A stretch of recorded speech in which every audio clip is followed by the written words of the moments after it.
Hey guys, so this is literally everything there is to know about statistics, explained slowly for sleep.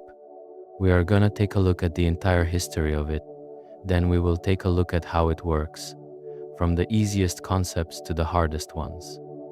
Then we are gonna make a few predictions on what it might be used for in the future, and at the end, we are gonna take a look at some theories about it. Also, for this video, I decided to try putting myself in the background while researching this, so Bub is gonna take a break today. Not really sure whether I am gonna keep doing this or if I should just stick with the old thing.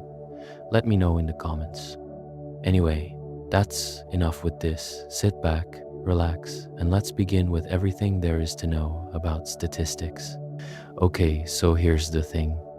Every single decision you made today, whether you bought a coffee, whether you trusted the weather app, whether you took a different route because traffic looked bad, all of that was powered at some level by statistics. Not in a vague hand-wavy way, in a very real, very specific, mathematically grounded way.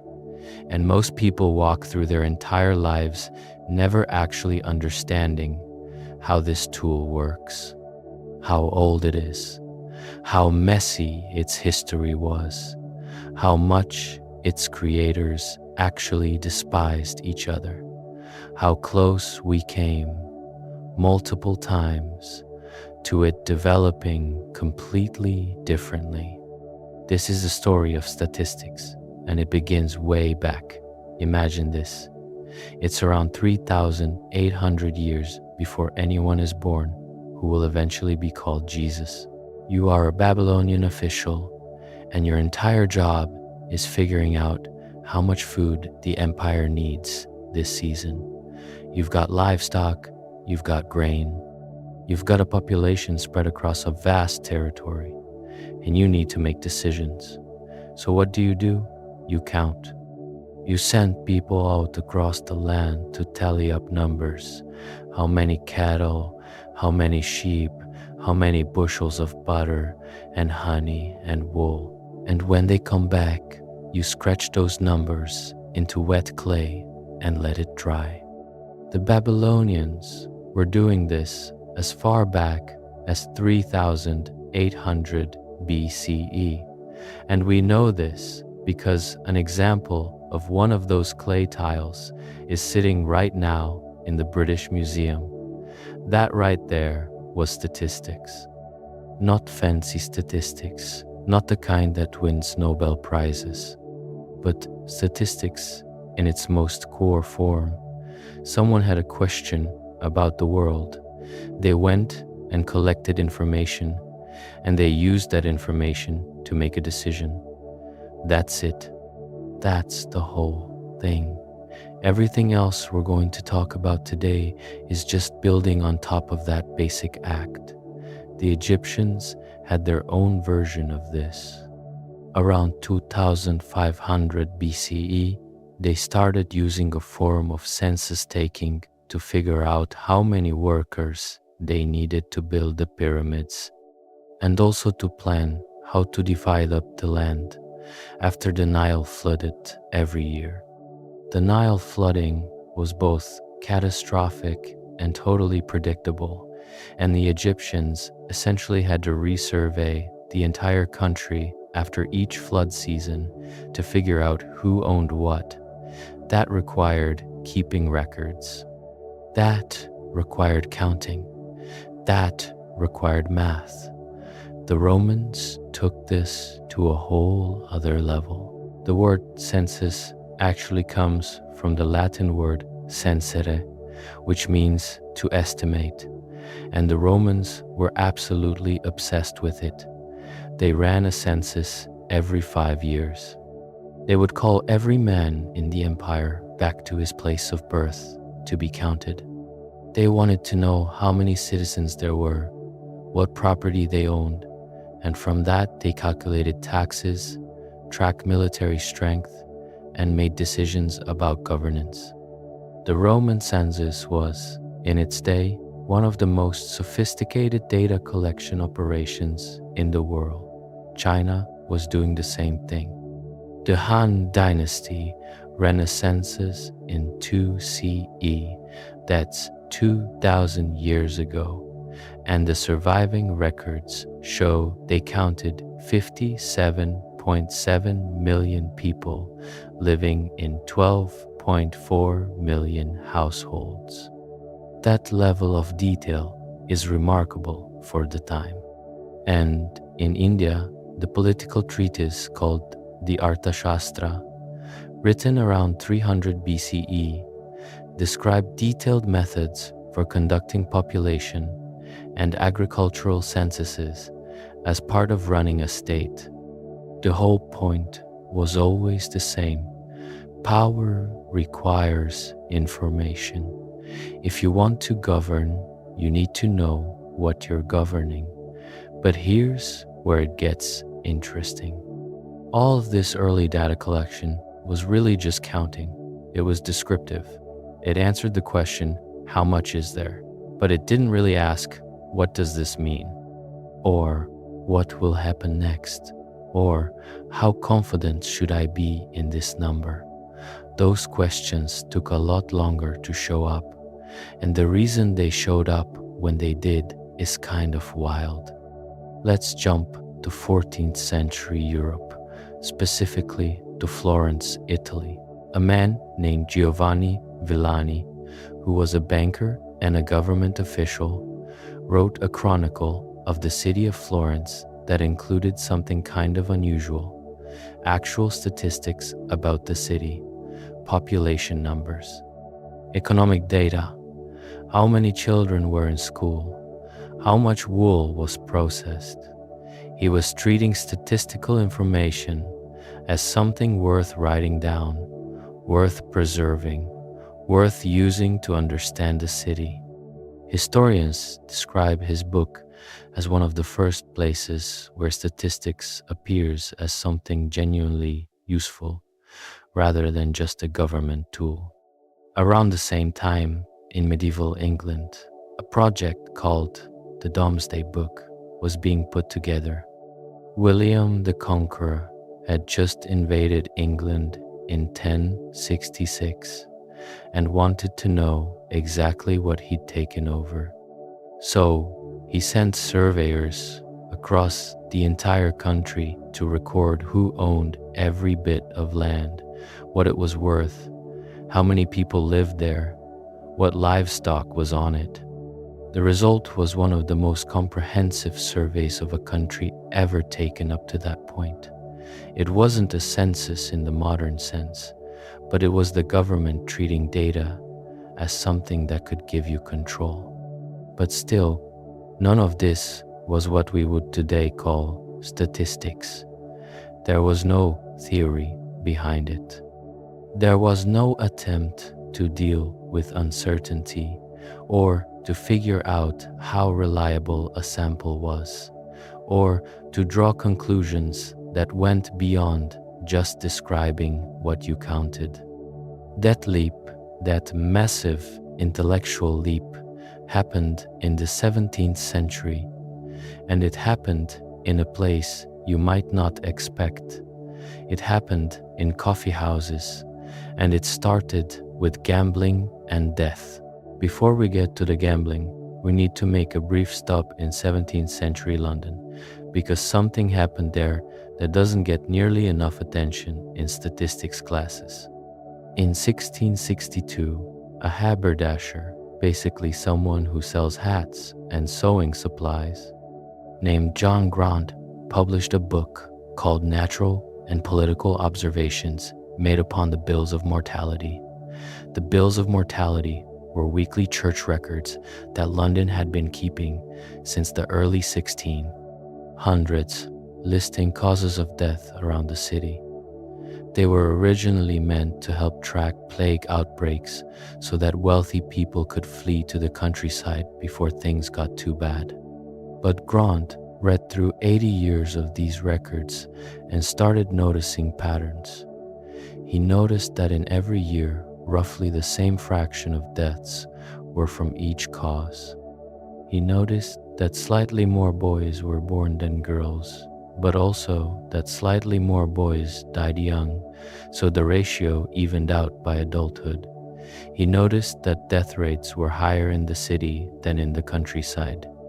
He noticed seasonal patterns in certain diseases.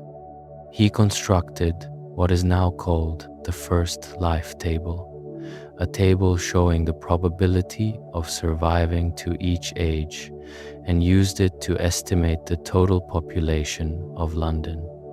This is genuinely remarkable. Grant wasn't a mathematician. He wasn't a university professor. He was a shopkeeper who read some mortality records and decided to think carefully about what they were saying. He invented the idea of using statistical patterns in historical data to make inferences about populations. The fact that he did it by reading death records is a little grim, but that's how statistics started, staring at data about who died and trying to figure out what it meant. His collaborator, William Petty, who was a physician and economist, was doing similar things at the same time, trying to use numerical data to understand economies and populations. Petty coined the term political arithmetic for this kind of work. The modern word statistics itself comes from the Italian word statista, meaning statesman, and the Latin phrase statisticum collegium, essentially the science of statecraft. Statistics was literally invented as a tool for running governments, and critically, Grant's life table was immediately useful. Insurance companies, specifically life insurance companies, needed exactly this kind of data to set their premiums. If you don't know how long people are likely to live, you can't price a life insurance policy. The connection between statistics and insurance is very old and very deep. The first proper mathematical treatment of life insurance came from the astronomer Edmund Halley, yes, the same Halley of comet fame, who in 1693 published an improved life table based on mortality data from the city of Breslau in what is now Poland, and used it to calculate the fair price for a life annuity. So statistics was born from death records and gambling in roughly the same decade, which, if you think about it, perfectly captures the subject. Both death and gambling are situations where outcomes are uncertain, and you desperately need a way to reason about that uncertainty if you want to survive them. So we need to talk about Girolamo Cardano. Cardano was an Italian mathematician and physician in the 1500s who was also, by his own admission, completely addicted to gambling. He gambled constantly. He spent years of his life gambling, and because he was a mathematician, he started trying to figure out the math behind it. He wrote a little book called Liber de Ludo Allee, which translates roughly to Book on Games of Chance. In it, he laid out some of the first real mathematical thinking about probability, specifically the idea that if all outcomes in a game are equally likely, you can figure out the chances of winning by counting up how many outcomes are favorable versus how many total outcomes there are. This sounds obvious to us now. If you flip a coin, there are two possible outcomes. One of them is heads, so the probability of heads is 1 in 2. But in the 1500s, nobody had written this down formally. Cardano did. He also had this very honest acknowledgement throughout the book that he didn't fully trust his own calculations because he also believed in luck, which honestly is kind of charming. The thing is, Cardano's book wasn't published until 1663, about a century after he wrote it. So by the time people were reading his ideas, Someone else had already done something far more important with probability. That someone was actually two people, Blaise Pascal and Pierre de Fermat. Pascal was a French mathematician and philosopher. Fermat was a French mathematician and lawyer. They didn't meet very often, but in 1654 they started exchanging letters. The reason they started corresponding was because of a gambler named Antoine Gombaut, the Chevalier de Marais, who had come to Pascal with a problem he couldn't solve. The Chevalier had been betting on dice games and had been winning for a while, but then suddenly started losing money even when he thought the math was in his favor. One of the problems he posed to Pascal was what would come to be known as the problem of points. Imagine two players are in a game where the first person to win a certain number of rounds gets the whole pot of money. They're in the middle of the game and they have to stop. Maybe a fight breaks out, maybe someone gets sick, whatever. The question is, how should they fairly divide the pot based on where the game currently stands? This problem had been kicking around for centuries. People knew it was a question worth asking, but nobody had satisfactorily answered it. Pascal and Fermat solved it. They solved it by working through every possible way the game could have gone from the stopping point forward and then assigning probability to each outcome. Fermat wanted to list out every possible scenario explicitly. Pascal thought that was clunky and preferred to think about it in terms of expected value, what you can expect to win in the long run on average. These letters between Pascal and Fermat are the reason historians mark 1654 as the birth of modern probability theory. They weren't just solving one gambling problem, they were creating a general framework for thinking about uncertain outcomes. The doctrine of chances, as they called it, was born. From there, it spread fast. A Dutch scientist named Christian Huygens read about Pascal and Fermat's work and published the first actual book on probability in 1657, laying out systematic methods for solving gambling problems. Then, a Swiss mathematician named Jacob Bernoulli spent decades extending the framework. He proved one of the most important results in all of probability, the law of large numbers. The law of large numbers says this: if you repeat an experiment over and over again, the average result you get will eventually converge on the true probability. Flip a fair coin 100 times and you might get 53 heads. Flip it 1,000,000 times and you'll get something extremely close to 50% heads. The more data you collect, the closer you get to the truth. Bernoulli proved this rigorously and published it posthumously in a book called Ars Conjectandi in 1713. That book also contained some of the earliest work on combinations and permutations and started to push probability theory beyond just gambling into areas like insurance and demographics. And then came Abraham de Moivre. De Moivre was French, but spent most of his life in England, where he was reportedly so poor that he'd sell mathematical advice in coffee houses for money. He published a book called The Doctrine of Chances in 1718. In that book, he derived what we now call the normal distribution, the famous bell curve. He showed that when you're looking at the outcomes of a large number of random events, the distribution of those outcomes tends to take a very specific shape, high in the middle, tapering off symmetrically on both sides. He didn't call it the normal distribution. He didn't really even fully grasp how important what he'd found was. But the bell curve was there in his work. Now let's meet Thomas Bayes. Bayes was an English minister and mathematician in the 1700s who did some probability work that was, frankly, completely ignored while he was alive.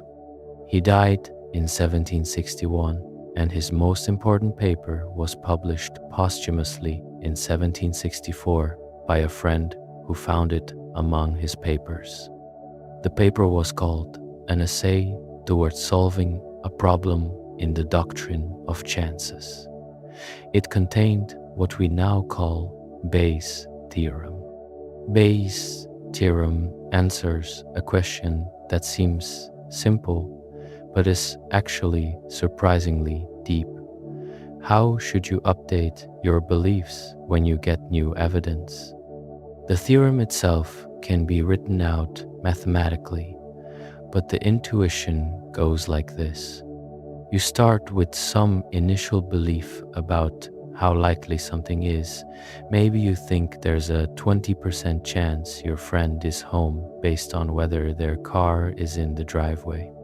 Then you get new information. Maybe the lights are on. Bayes' theorem gives you an exact mathematical formula for how to combine your initial belief with this new evidence to get an updated, more accurate belief. This is called Bayesian reasoning, and for about 200 years after Bayes published it, it was considered kind of a curiosity. People knew about it, but the computational difficulty of actually using it in practice meant it sat mostly on the shelf. We're going to come back to Bayes' theorem in a big way later, because in the 20th century, it became one of the most controversial topics in all of statistics, and eventually became the backbone of a huge amount of modern machine learning. But we're getting ahead of ourselves. Pierre-Simon Laplace was a French mathematician who basically dominated science in the late 1700s and early 1800s. He touched everything: astronomy, physics, calculus, probability. But one of his most remarkable statistical contributions was practical. In 1802, he estimated the entire population of France. He didn't count every person. He used 3 communities where he had census data, and he used the ratio of births in those communities to total population to extrapolate to all of France. He ended up with an estimate of 28,328,612 people. This is one of the earliest clear examples of statistical inference, using a sample to draw a conclusion about a larger population. Laplace was also the person who really put the mathematics of the normal distribution on solid footing and started to articulate the idea that errors in observation tend to be normally distributed. If you measure something multiple times with a flawed instrument, your errors will cluster around 0 and fall off as the errors get bigger, exactly the bell curve shape. This was huge because it meant you could actually reason about uncertainty in measurements in a principled way. And then along comes Carl Friedrich Gauss. Gauss is one of the most celebrated mathematicians in history, and statistics owes him a massive debt. In 1801, the Italian astronomer Giuseppe Piazzi discovered a small body in the solar system, what we now call the dwarf planet Ceres. He tracked it for a while, then it disappeared behind the sun. Astronomers across Europe tried to figure out where it would reappear, but couldn't find it. Gauss, who at this point was 24 years old, used a new mathematical technique he developed, the method of least squares, to predict exactly where Ceres would emerge from behind the sun. He was right. The method of least squares is a way of finding the best fit line or curve through a set of data points. If you have a bunch of measurements that have errors in them, least squares finds the line that minimizes the total amount by which all your data points miss the line. In other words, it's the best possible estimate given imperfect data. Gauss used it to figure out where a series would be. Later, he published it formally, and it became one of the workhorses of statistics. Around the same time, a French mathematician named Adrien-Marie Legendre published the same idea independently, which caused a bitter dispute about who deserved credit. This kind of thing happens a lot in the history of science, and statistics is no exception. Now, here's where the story takes a turn I absolutely love, because it involves one of the most consequential acts of data visualization in history, and the person behind it is usually only remembered for a completely different reason. Florence Nightingale. Yes, that Florence Nightingale, the nurse, the woman they call the lady with a lamp. But here's what most people don't know. Florence Nightingale was obsessed with statistics from a young age. She read the works of Belgian statistician Adolphe Quetelet extensively. She corresponded with the leading statisticians of her day. And when she went to the Crimean War in 1854 with a team of 38 nurses, she didn't just bandage wounds, she started counting things. The conditions in the military hospitals were catastrophic. Rats and fleas everywhere. Bodies buried in open pits behind the hospitals. Soldiers dying at rates that seemed almost incomprehensible. But Nightingale noticed something that wasn't obvious to the generals and politicians back home. Most of the soldiers dying were not dying from battlefield wounds. They were dying from preventable diseases, cholera, dysentery, typhoid, caused by the absolutely abysmal sanitation conditions. She kept meticulous records. She tracked every death, every cause of death, every change in conditions. And when she came home from the war, she had to figure out how to get the British government to actually do something about it. Here was the problem. The people making decisions were politicians and army officials who were not going to sit down and read tables of numbers. She needed a way to make the data unavoidable. So she invented something. She created what she called a coxcomb, now known as a polar area diagram or rose diagram, a circular chart where each month was represented by a wedge, and the size of the wedge reflected how many soldiers had died that month. Different colors showed different causes of death: blue for preventable disease, red for wounds, black for other causes. The blue sections dwarfed everything else. You couldn't look at this chart and not immediately understand what was happening. Deaths from preventable disease weren't just bigger, they were overwhelmingly, catastrophically bigger. She presented these charts to members of parliament and civil servants who would never have read a statistical report. They couldn't ignore a picture. The sanitation reforms she campaigned for were eventually implemented, and historians believe those reforms, which spread far beyond the military, contributed to an increase in average life expectancy in Britain of about 20 years over the following decades.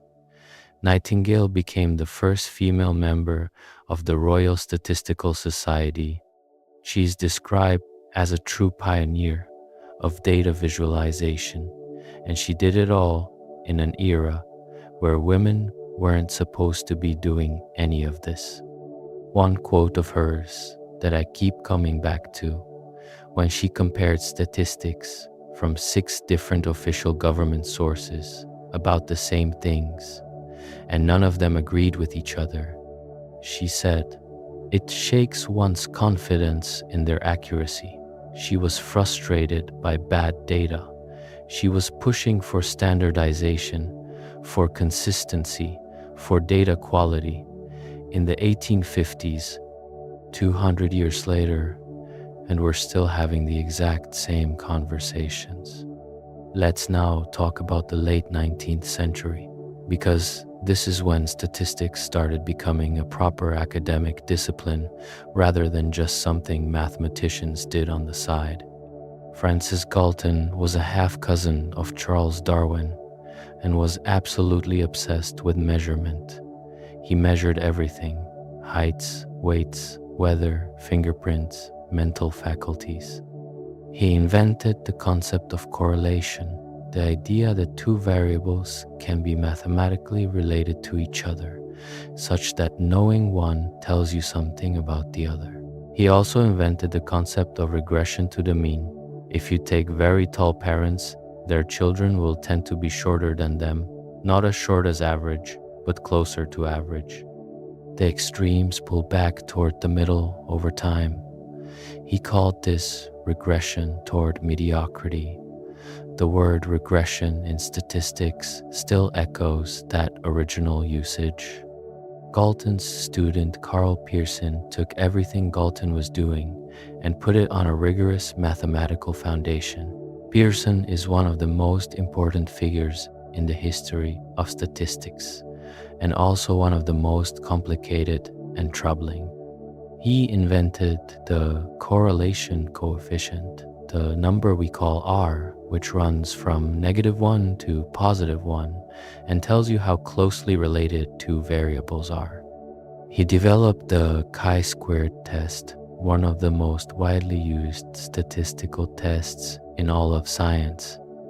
He founded the first university statistics department in the world at University College London. He started the journal Biometrica. He was, by any measure, one of the architects of modern statistics. But Pearson was also a committed eugenicist who believed that statistics could be used to scientifically justify racial hierarchy, and he spent a significant portion of his career doing exactly that. This is a part of the history of statistics that doesn't get talked about enough. The mathematical tools he developed are genuinely powerful and genuinely useful.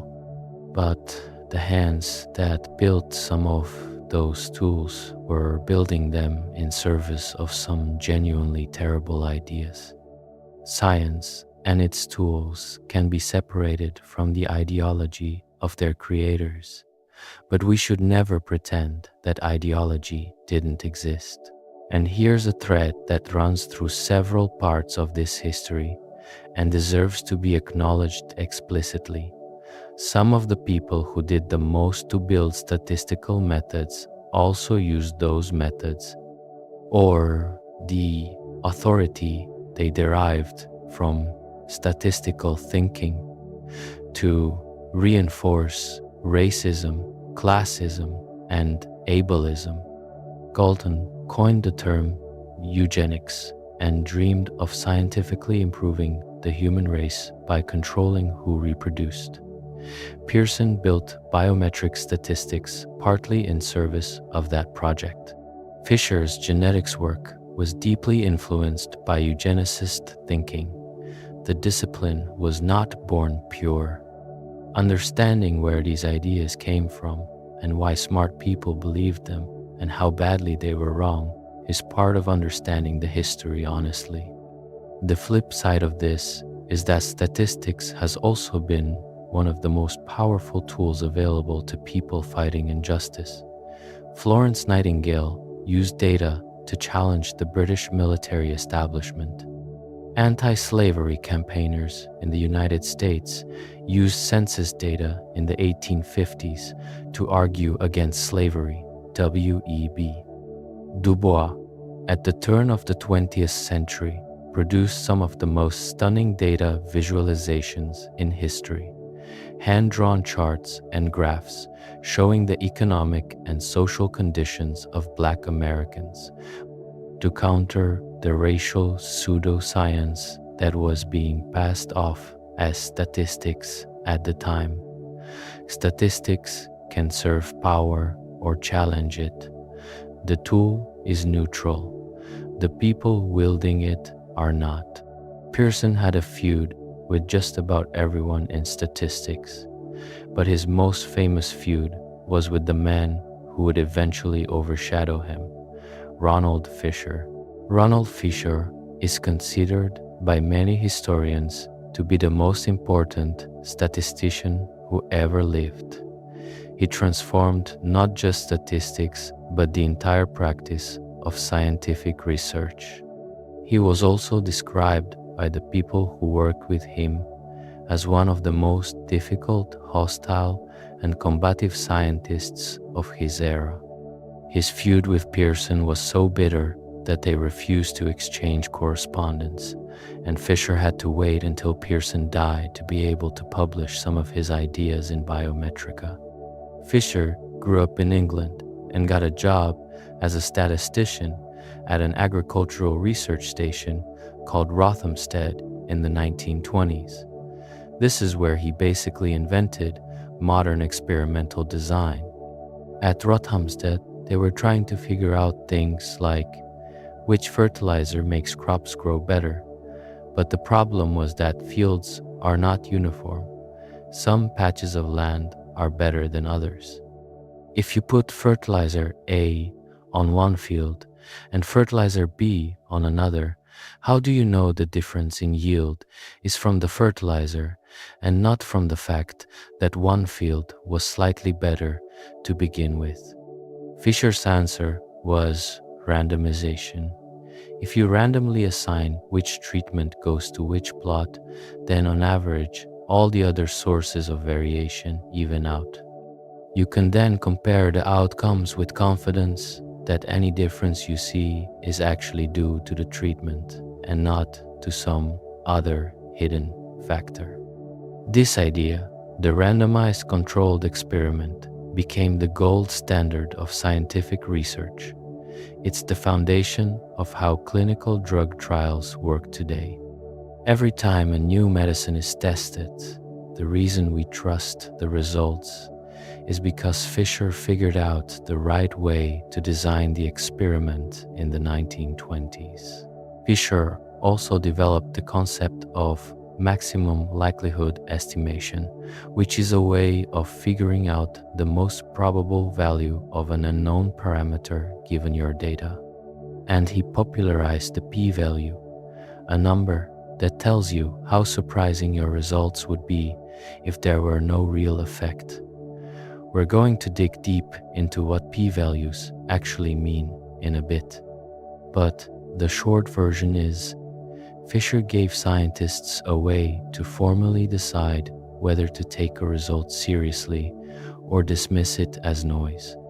He also invented ANOVA, analysis of variance, which is a way to compare means across more than two groups at once. And he developed the theory of degrees of freedom, which is a correction factor that Pearson had gotten wrong in the chi-squared test for years without realizing it. Correcting Pearson's mistake while Pearson was still alive was not exactly great for their relationship. Around the same time Fisher was doing all of this, Jerzy Neyman and Egon Pearson, Carl Pearson's son, were developing a rival framework for statistical testing. Fisher thought about p-values as a measure of evidence against the null hypothesis, a continuous scale of how surprised you should be. Neyman and Egon Pearson thought about it differently. They wanted a decision procedure. You pick a threshold before you run your experiment, and if your p-value falls below that threshold, you reject the null hypothesis and accept the alternative, binary, in or out. These two frameworks, Fisherian significance testing and Neyman-Pearson hypothesis testing, were philosophically incompatible, and yet somehow, over the decades, they got merged together in statistics, textbooks, and most practicing scientists now use a confused hybrid that neither Fisher nor Neyman-Pearson would have endorsed. This confusion is one of the reasons the p-value has caused so many problems in science, and we'll get into that when we talk about concepts. Alright, we've done the history. We've covered about 4,000 years of people counting things, gambling on things, fighting about things, and occasionally completely changing how humans understand the world. Now, let's actually get into the concepts. We're going to start from the absolute beginning and work our way up. The first thing you need to understand is the difference between a population and a sample. A population is every single thing or person you're interested in. If you want to know the average height of every adult in America, the population is every adult in America. That's roughly 260 million people. You are not going to measure all of them, so instead, you measure a smaller group, a sample, and use what you find in that sample to make inferences about the whole population. This is the core trade-off in all of statistics. You can't usually observe everything, so you observe something and try to reason carefully about what that something tells you about everything. How well that works depends enormously on how you picked your sample. If you pick your sample badly, say, you stand outside a gym and measure the height of everyone who walks out, you're going to get a skewed result because gym goers are probably not representative of the general population. This is called sampling bias, and it has caused some of the most spectacular failures in the history of prediction. The most famous example is the 1936 US presidential election, where a magazine called Literary Digest sent out 10 million survey ballots and got back 2,400,000 responses. Based on those responses, they predicted the Republican Alf Landon would win in a landslide. Franklin Roosevelt won by the biggest margin in history up to that point. The problem was how the magazine got its mailing list, from car registrations and telephone directories. In 1936, during the Great Depression, the people who had cars and phones were disproportionately wealthy and disproportionately Republican. The sample was massive but completely biased. Meanwhile, a young statistician named George Gallup used a much smaller sample of about 3,000 people, but selected them carefully to represent the actual demographics of the electorate, and he got the result right. The lesson: sample size matters much less than sample quality. Okay, so now you've got your sample. What do you do with it? You start with descriptive statistics, just describing what's in your data. The most basic thing you want to know is the center of your data. Where does it tend to cluster?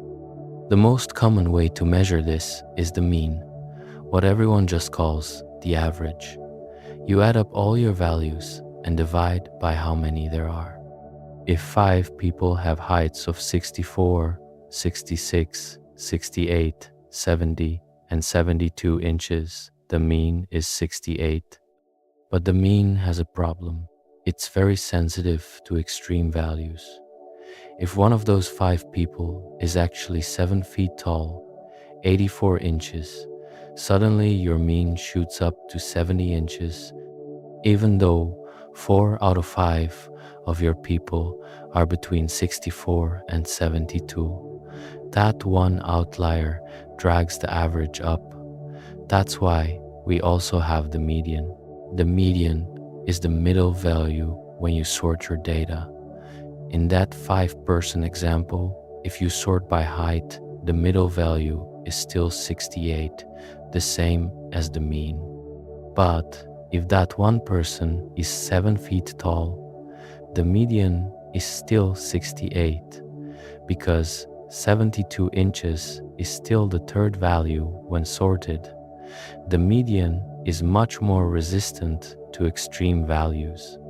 This is why, whenever you hear about income statistics, economists almost always report the median income rather than the mean income, because a tiny number of billionaires would drag the mean up dramatically and give you a totally misleading picture of what most people actually earn.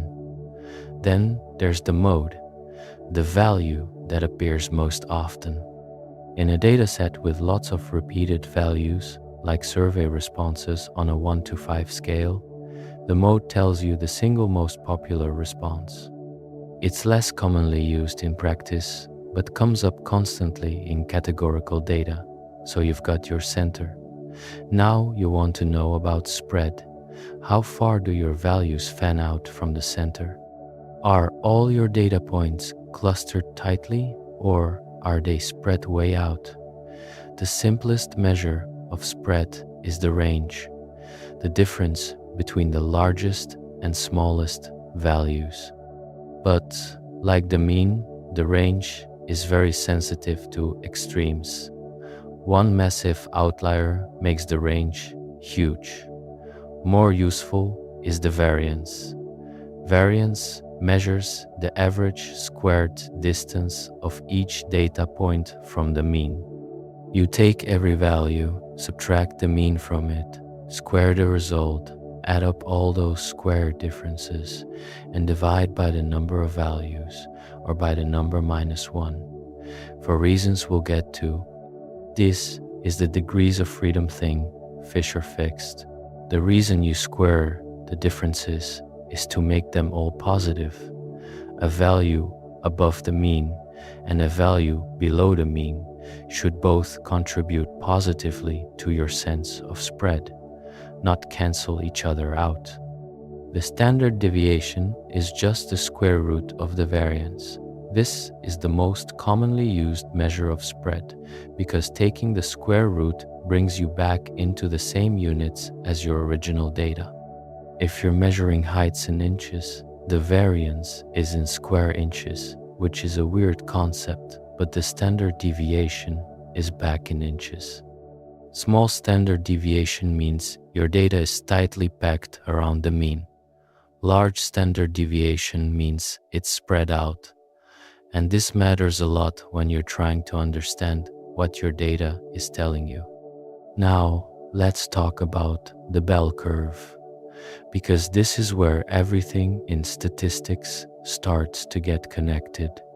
The normal distribution, the bell curve, is a specific mathematical shape that shows up constantly in nature and in statistics. It's symmetric, it peaks in the middle, and it tapers off on both sides.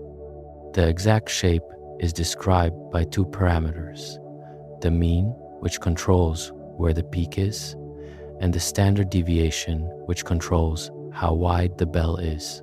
The reason the normal distribution is so important is the central limit theorem.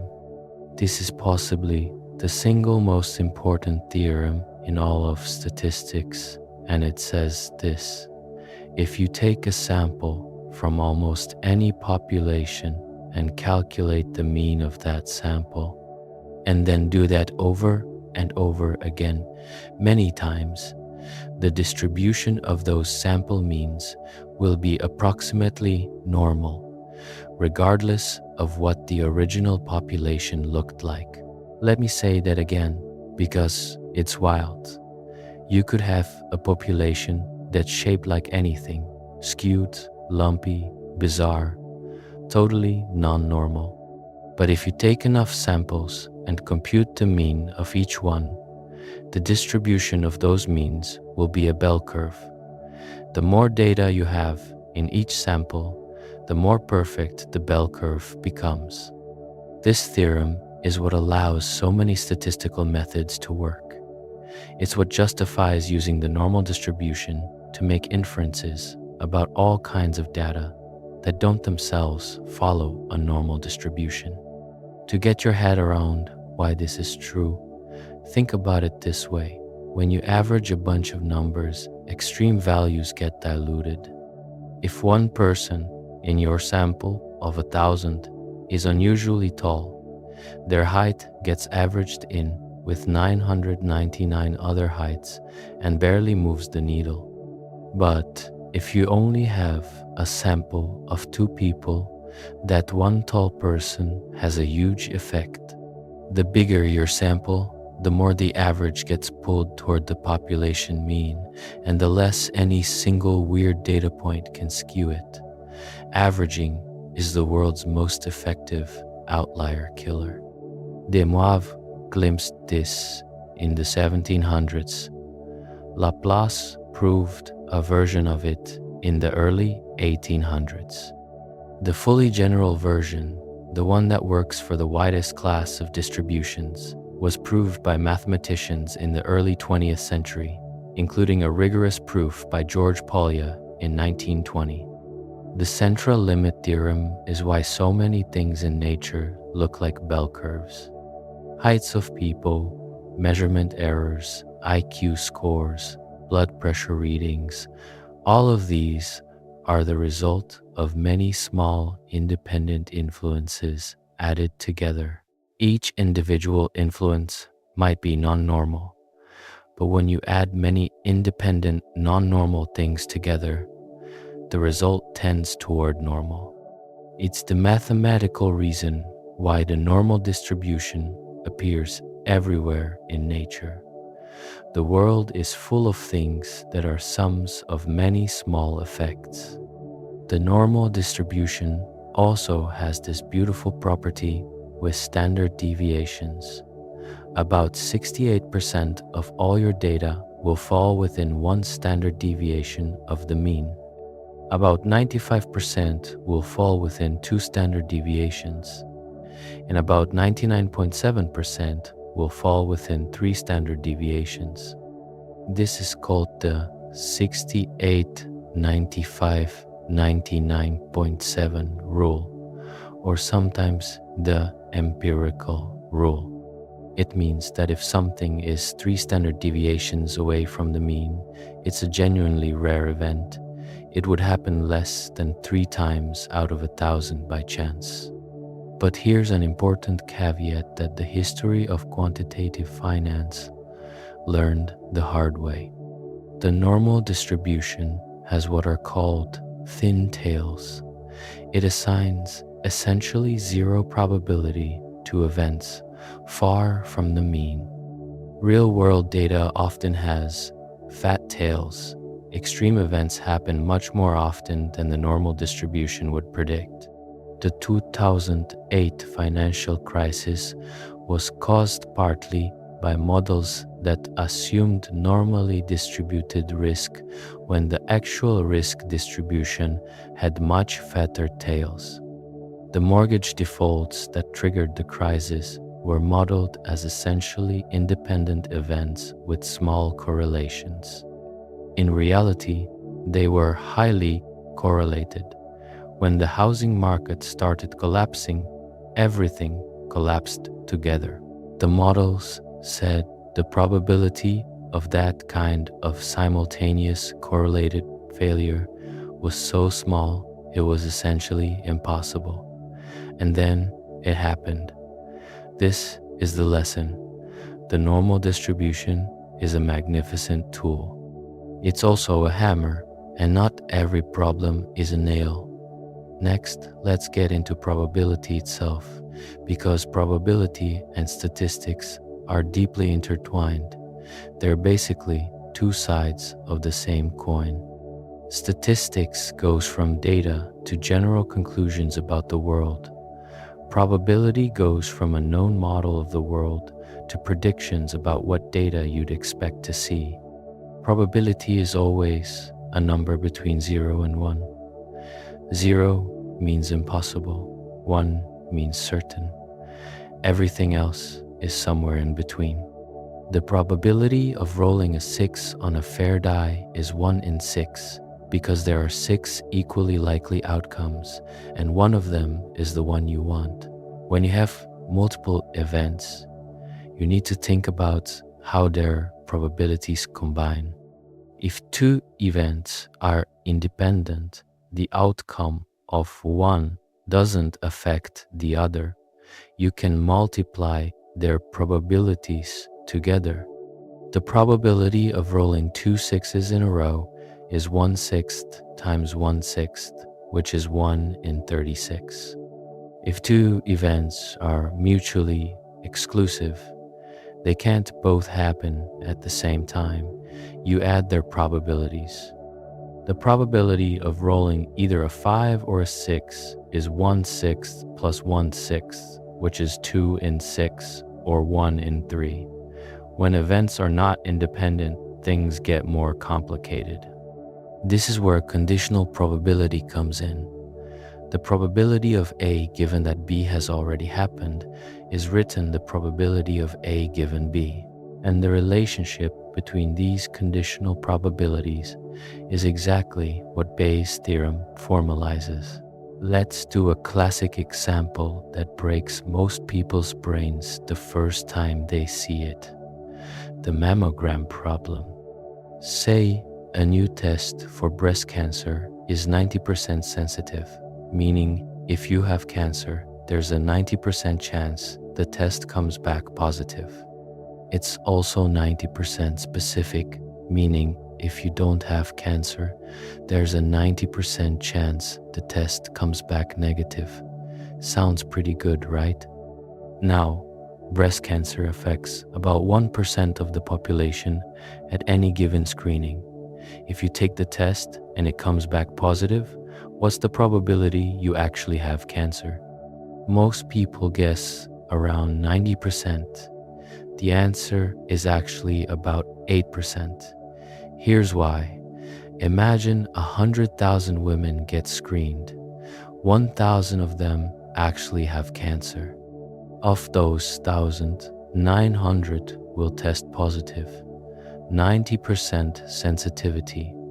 The other 99,000 don't have cancer, but 10% of them will test positive falsely. That's 9,900 false positives. So out of 9,900 false positives, you have 900 true positives. 900 out of 10,800 total positives is about 8%. This is Bayes' theorem in action.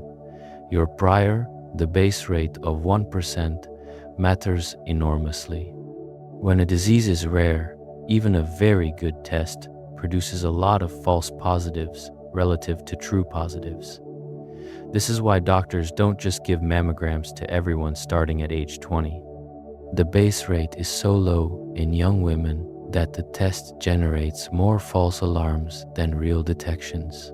Now let's talk about probability distributions, because the normal distribution is just one of many, and each one tells a different story about the world. A probability distribution is just a mathematical description of all the possible outcomes of a random process and how likely each outcome is. Different kinds of random processes produce different shaped distributions.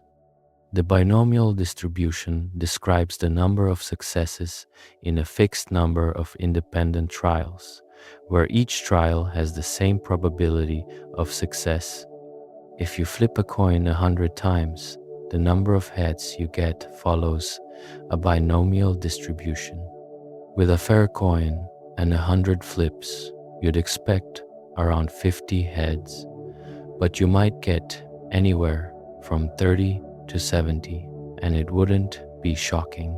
The distribution tells you exactly how likely each count is.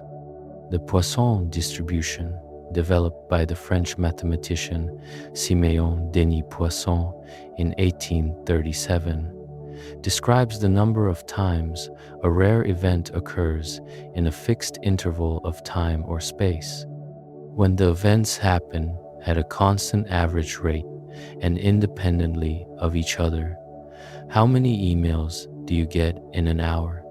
How many cars pass a point on a road in a minute? How many radioactive decays happen in a second? These all follow Poisson distributions. The distribution is described by a single parameter. the average rate, and from that one number, you can figure out the probability of seeing any specific count. The exponential distribution describes the time between events in a Poisson process. If phone calls to a call center arrive following a Poisson distribution, the time between calls follows an exponential distribution. It has a memoryless property that's kind of philosophically weird. The probability of having to wait another 10 minutes for the next call is the same whether you've been waiting for 0 minutes or 30 minutes. The past waiting time doesn't change what you should expect. There are dozens of other distributions: the geometric distribution, the chi-square distribution, the t distribution, the f distribution, each of which describes a specific kind of random process. A big part of applied statistics is figuring out which distribution best describes the process you're studying. Now we get into the stuff that actually shows up in scientific papers and news articles and most conversations about statistics: hypothesis testing. The basic idea of hypothesis testing is this: you have some claim about the world. Maybe a new drug works. Maybe two groups are different. Maybe the coin is unfair. And you want to decide whether the data supports that claim or whether what you're seeing could just be random chance.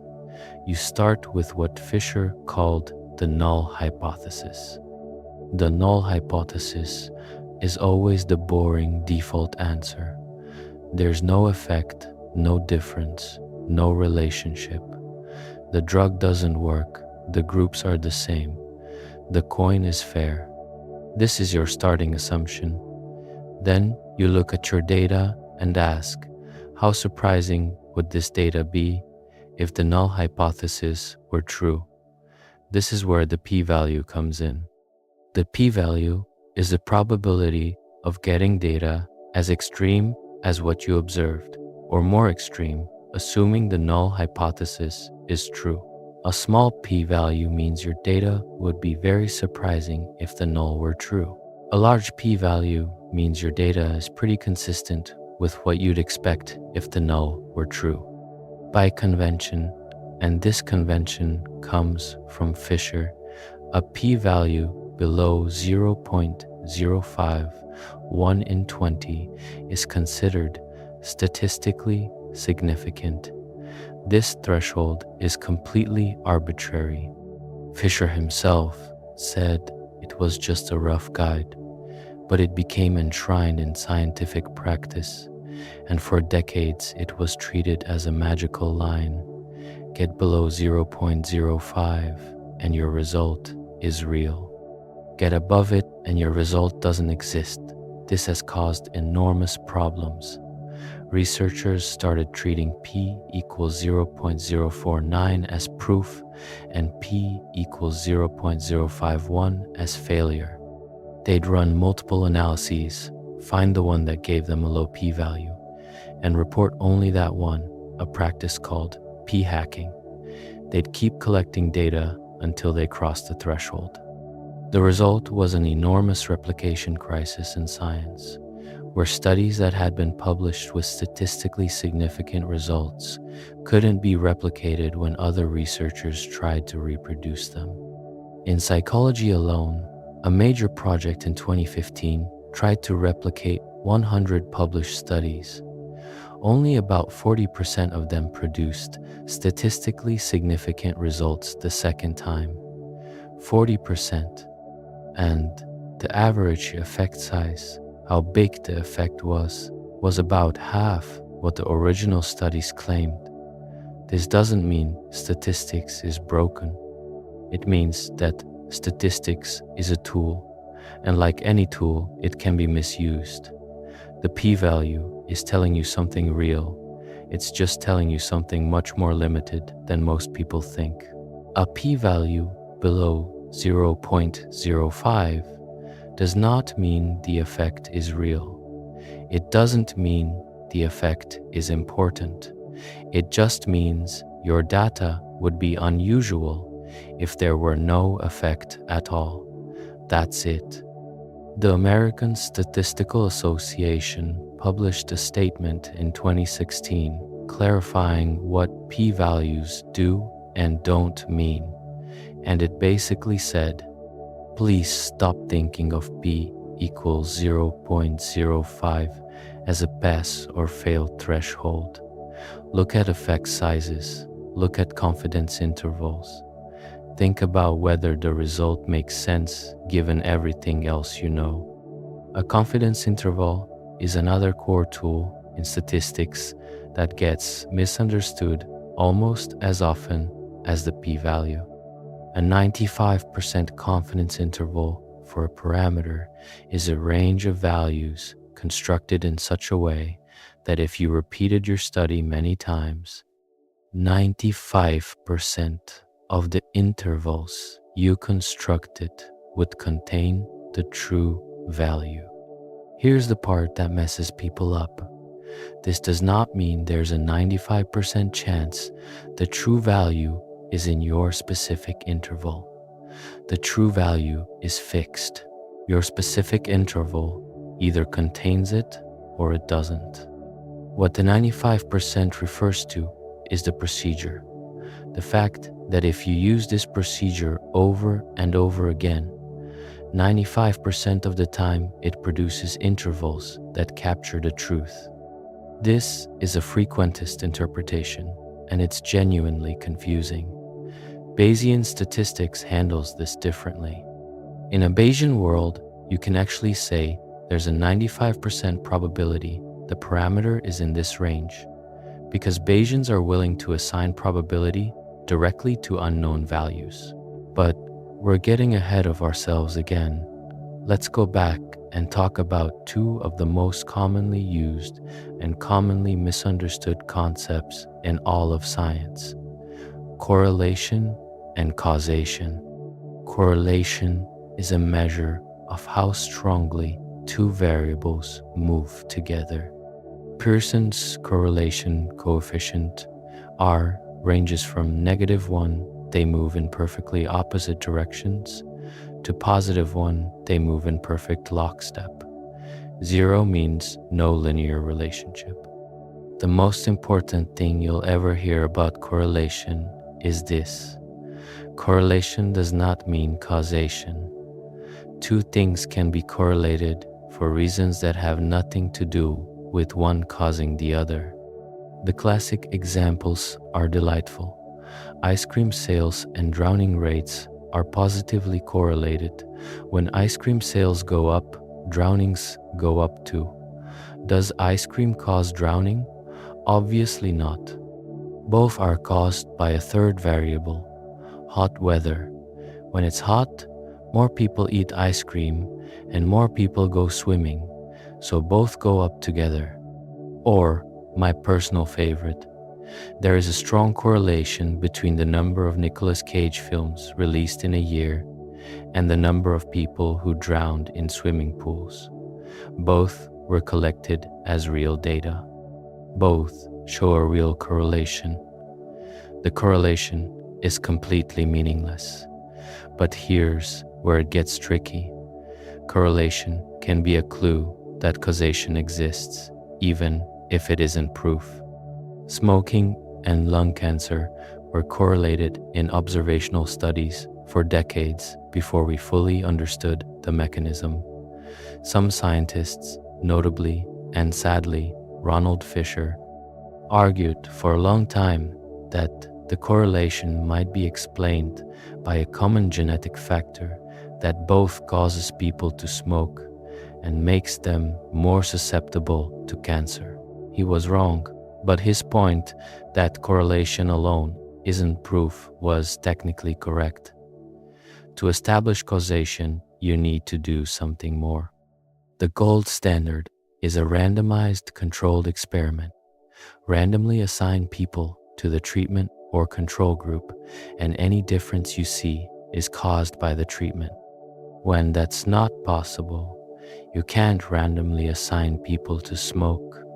You need other tools, natural experiments, instrumental variables, regression discontinuity designs, difference in differences. These are the tools of causal inference, which has become one of the most active and important areas of modern statistics.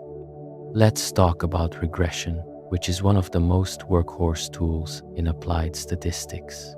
Simple linear regression takes two variables, a predictor and an outcome, and fits a straight line through the data. The line minimizes the sum of the squared vertical distances between each data point, and the line, there's that method of least squares again. The slope of the line tells you, for every 1 unit increase in the predictor, how much does the outcome change on average? If you're predicting house price from square footage, the slope might be something like $250 per square foot, meaning a house that's 1 square foot bigger than another house is expected to cost $250 more on average. Multiple regression extends this to multiple predictors at once. Now you can say, holding all the other variables constant, what's the relationship between this one variable and the outcome? This is how economists try to estimate the effect of education on income while controlling for age, gender, experience, and dozens of other things. It's not perfect. There are always variables you haven't measured, but it's a powerful tool for disentangling the effects of multiple factors. Logistic regression is for when your outcome is binary, yes or no, survived or died, clicked or didn't click. Instead of predicting the actual value of the outcome, it predicts the probability that the outcome is 1 rather than 0. This is the tool behind a lot of medical risk calculators, fraud detection systems, and early machine learning applications. Now here's a topic we need to spend some time on, because it's both incredibly important and incredibly misunderstood: the difference between Bayesian and Frequentist statistics. This is the great philosophical debate that has divided statisticians for most of the last century. At its core, the debate is about what probability means. Frequentists say probability is about long-run frequency. The probability of heads when you flip a fair coin is 1/2, because if you flip the coin 1,000,000 times, about half of them would be heads. Probability is an objective property of the physical world that you discover by repeating experiments. Bayesians say probability is about your degree of belief.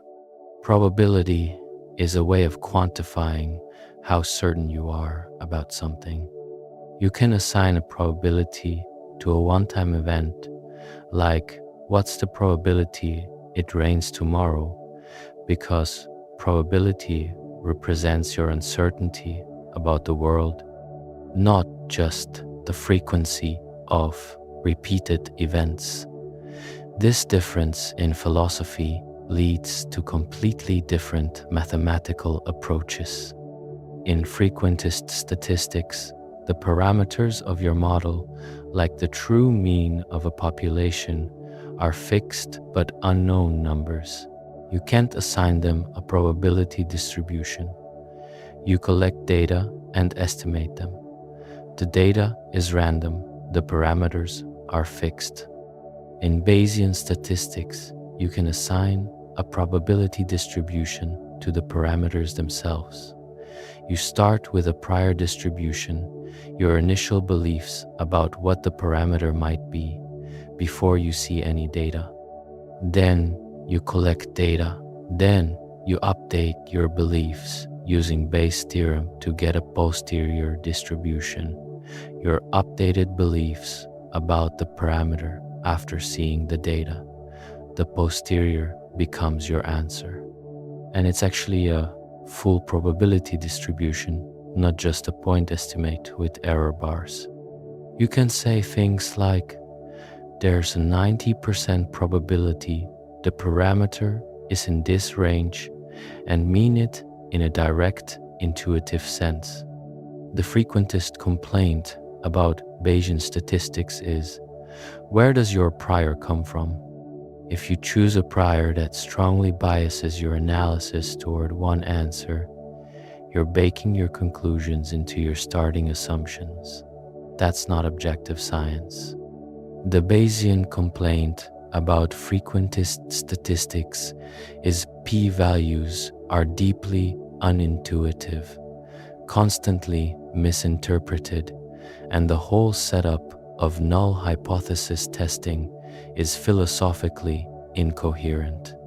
You're asking how surprising is the data given the null, when what you actually want to know is how likely is the null given the data, and those are very different questions. For most of the 20th century, frequentism dominated. Bayesianism was seen as philosophically interesting but practically impractical, because computing Bayesian posteriors for complicated models was computationally impossible. Then, computers got fast enough that a technique called Markov chain Monte Carlo, MCMC, made it possible to compute Bayesian posteriors for almost any model, and the Bayesian revolution began. Today, Bayesian methods are widespread in machine learning, genomics, astronomy, clinical trials, and many other fields. The debate hasn't ended, it's never going to end, but most working statisticians have made their peace with using both approaches depending on the problem. The tools work. That's what matters. Let's now talk about some statistical tests that you'll see everywhere if you pay attention. The chi-squared test, developed by Carl Pearson in 1900, is used when you have categorical data that falls into discrete categories rather than numbers. Is a distribution of political party affiliation different across different age groups? Is the proportion of successful outcomes different between a treatment group and a control group? Chi-squared compares what you observed to what you would have expected if the null hypothesis were true. The test statistic measures the total discrepancy between observed and expected counts, and you compare it to a chi-square distribution to get a p-value. Fisher's exact test is similar but designed for small samples where the chi-squared approximation breaks down. The most famous story about this test is that Fisher allegedly invented it to settle a bet with a woman named Muriel Bristol, who claimed she could tell by tasting a cup of tea whether the milk had been poured in before or after the tea. Fisher set up an experiment where she was given 8 cups of tea, 4 with milk first, 4 with tea first, and was asked to classify them. The exact test calculates how likely each possible outcome is under the null hypothesis that she's just guessing randomly. Analysis of variance, or ANOVA, is used when you want to compare the means of 3 or more groups. Why not just do multiple tests? Because if you run enough pairwise comparisons, you'll eventually get a false positive by chance. If you run 20 tests, you'd expect about 1 to come out significant even if there's no real effect, because 5% of 20 is 1. ANOVA keeps you from making that mistake by testing all the group differences simultaneously. Time series analysis is statistics for data collected over time. Stock prices, temperature readings, monthly sales figures, these all have a time dimension that introduces special complications. Values close in time are usually correlated with each other, which violates the assumption of independence that most basic statistical tests need. Time series methods, ARIMA models, spectral analysis, state space models are designed to handle this temporal dependence and extract signals from noisy data over time. An ARIMA model, autoregressive integrated moving average, is a workhorse of time series forecasting. The autoregressive part says that the current value depends on past values. Today's temperature depends partly on yesterday's temperature. The moving average part says that the current value depends on past errors in prediction. The integration part handles trends by differencing the series. Instead of modeling the level of a series, you model the changes from one period to the next. Put these together and you can model a remarkably wide range of time series behaviors. But ARIMA models assume the underlying statistical properties of the series don't change over time, what's called stationarity. Most real-world data violates this. Financial returns have periods of high volatility and low volatility that cluster together in a phenomenon called volatility clustering, and GARCH models were developed specifically to handle this. Climate data has long-term trends that are themselves changing. Economic data has structural breaks where the whole behavior of the series shifts. The state space approach to time series models the data as the output of a hidden underlying system, a state that evolves over time according to some dynamics, with observations that are noisy measurements of that state. The Kalman filter, developed in 1960 for tracking missiles and spacecraft, is the classic algorithm for estimating the state of such a system in real time. Today, variants of the Kalman filter are used in everything from GPS navigation to self-driving cars. Spectral analysis takes a different approach to time series. Instead of modeling temporal dependencies directly, it decomposes the series into sine waves of different frequencies and asks which frequencies carry most of the variance. Seasonal patterns show up as spikes at specific frequencies. The Fourier transform, a mathematical operation you've probably heard of, is the core tool here. This approach is widely used in signal processing, neuroscience, analyzing brain waves, economics, business cycle analysis, and climate science. Now let's talk about something that connects the classical statistical tradition with the modern world of machine learning, the idea of overfitting. When you build a statistical model, you're trying to capture the true underlying relationship between variables. But your data always contains noise, random variation that doesn't reflect any real relationship.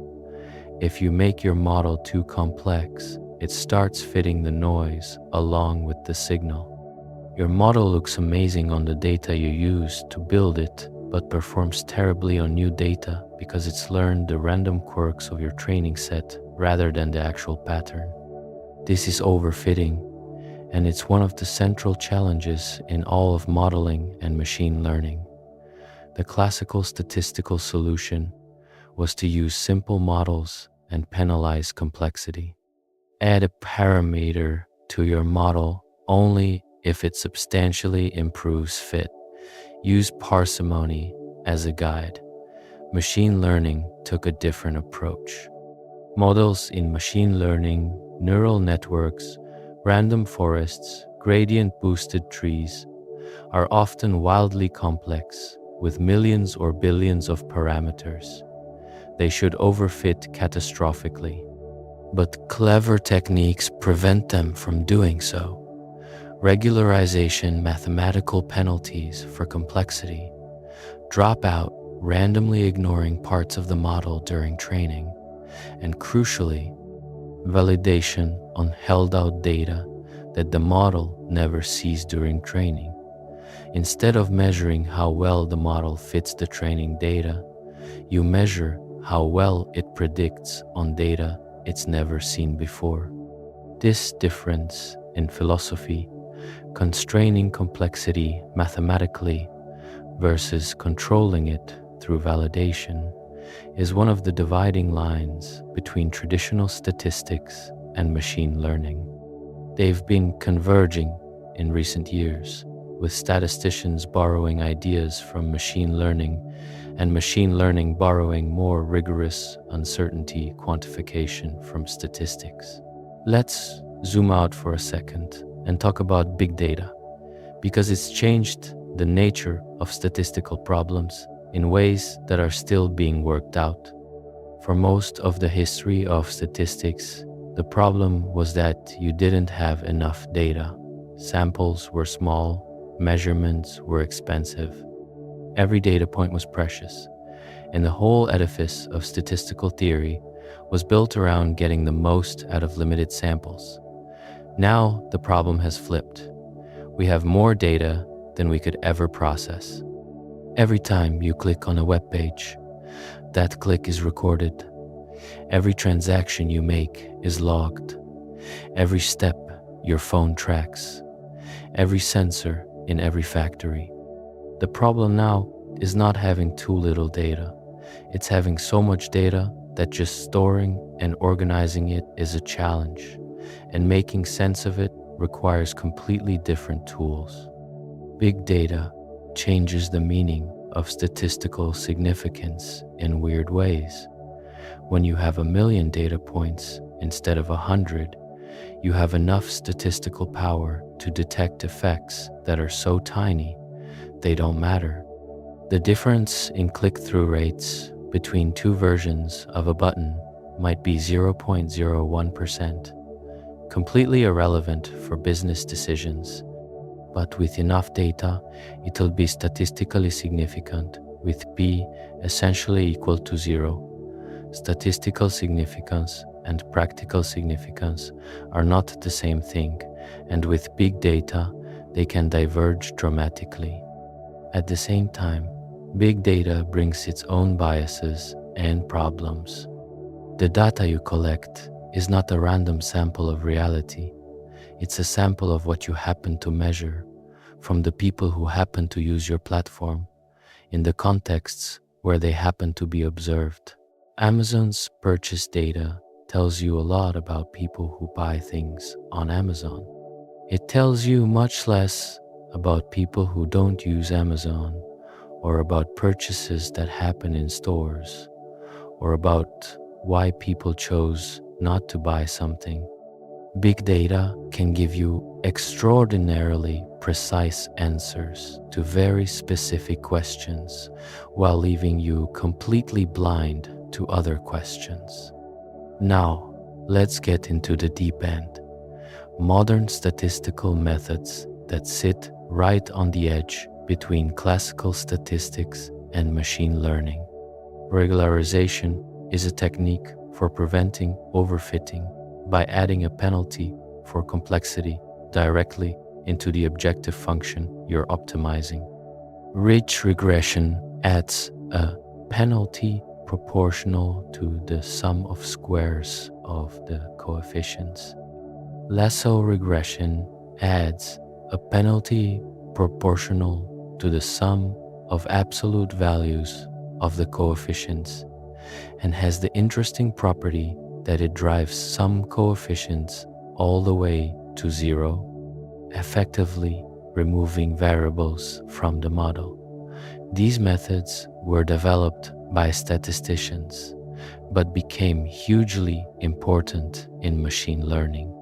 Non-parametric statistics is a whole family of methods that don't make assumptions about the shape of the distribution your data comes from. Remember how most classical tests assume the data is normally distributed? If your data is very far from normal, Those tests can give you completely wrong answers. Non-parametric tests, the Wilcoxon test, the Kruskal-Wallis test, the Mann-Whitney-U test, replace the actual data values with their ranks, making them much more robust. Resampling methods, like the bootstrap and permutation tests, are incredibly powerful tools that use computing power to do inference without relying on mathematical approximations. The bootstrap works by treating your sample as if it were the population, randomly drawing new samples from it with replacement, meaning the same data point can be picked multiple times. Computing your statistic on each new sample and using the distribution of those statistics as an estimate of the sampling distribution. You can get confidence intervals and standard errors for almost any statistic using this approach, even when there's no mathematical formula for them. Survival analysis is statistics for time-to-event data, specifically data where you're waiting for something to happen: death, equipment failure, loan default. And some observations are censored, meaning the event hadn't happened yet when you stopped collecting data. The Kaplan-Meier estimator, the Cox proportional hazards model.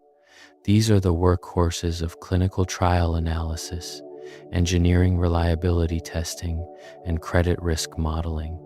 Multi-level models, also called hierarchical models or mixed effects models, are for data where observations are nested within groups, students within classrooms, within schools, patients within hospitals, within countries, repeated measurements within individuals.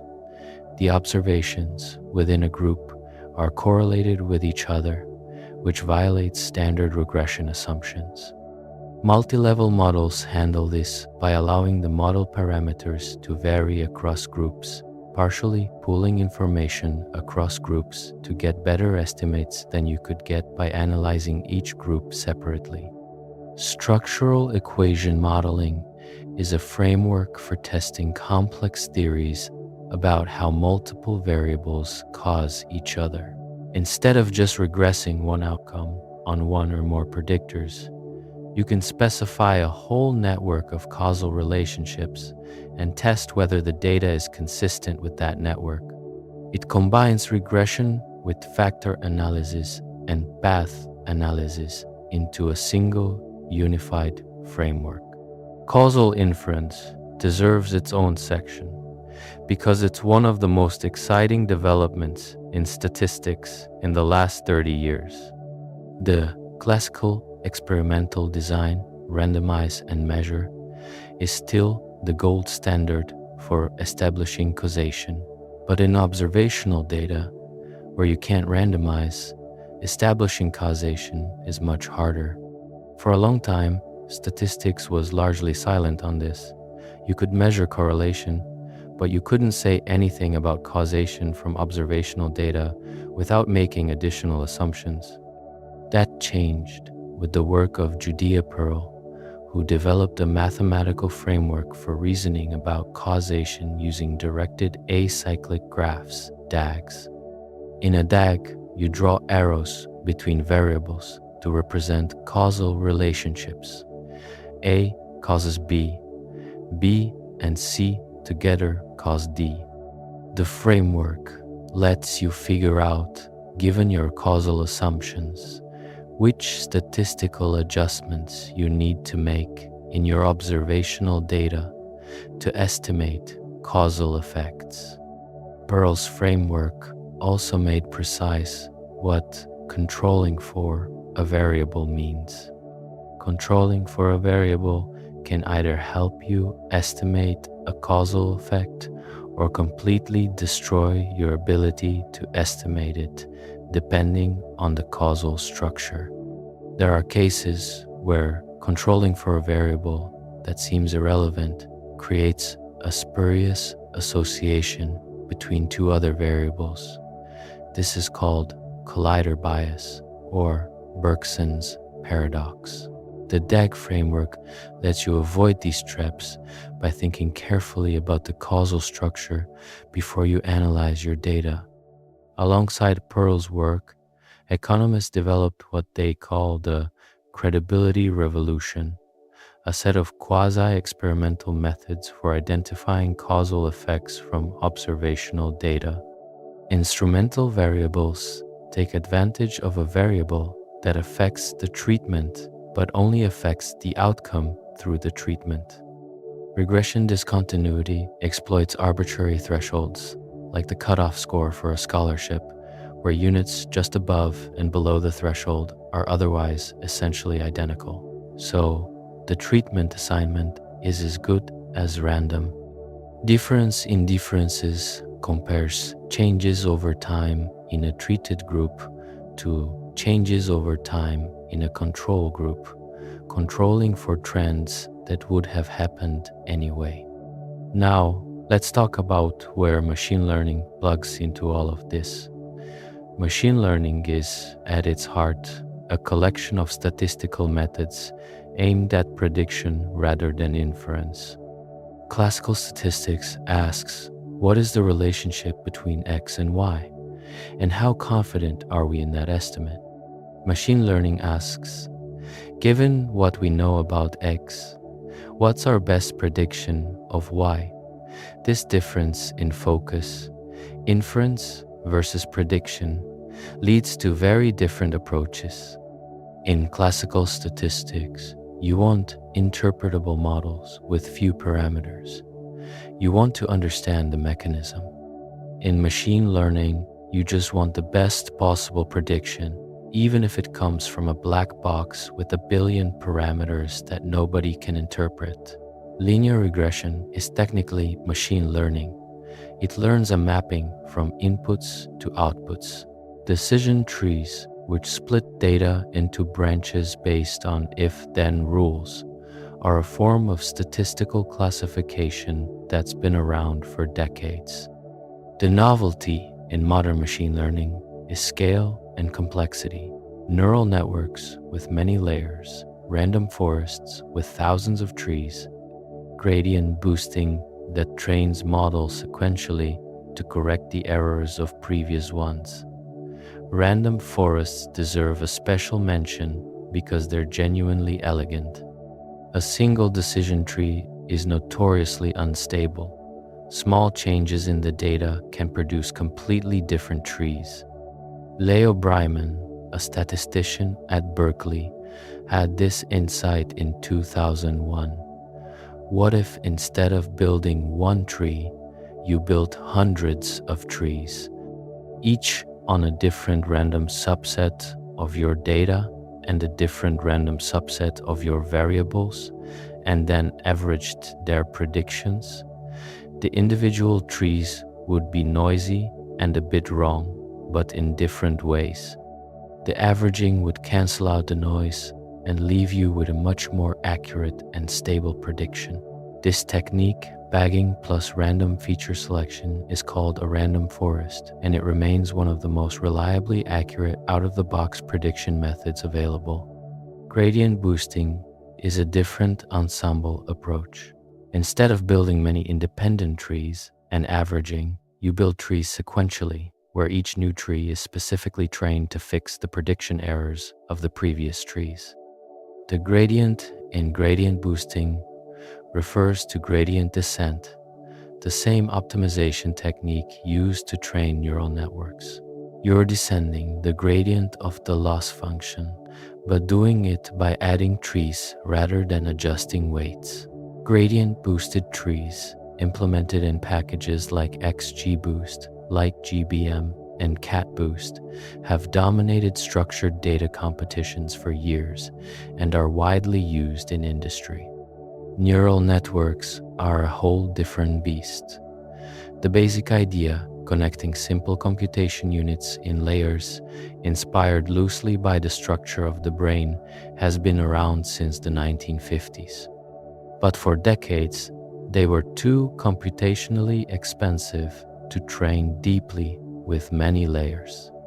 The breakthrough came in the mid-2000s and early 2010s, when researchers figured out that modern GPUs could train deep networks efficiently, and that with enough data and compute, very deep networks could learn astonishing things.